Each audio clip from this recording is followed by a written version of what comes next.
What's the meaning of Bolshevik?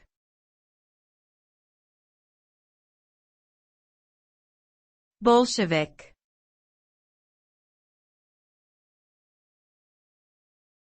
Bolshevik.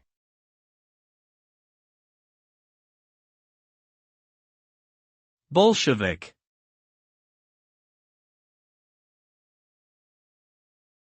Bolshevik.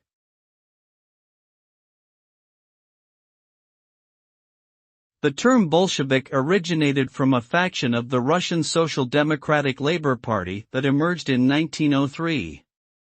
Bolsheviks believed in a vanguard party, led by professional revolutionaries, to overthrow capitalism and establish socialism.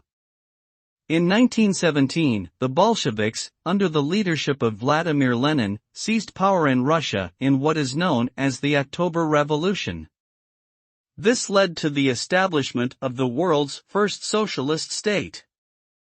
The Bolsheviks, also known as the Communist Party, went on to play a prominent role in international communist movements throughout the 20th century. Today, the term Bolshevik can be used more broadly to refer to someone who holds revolutionary, leftist, or communist views.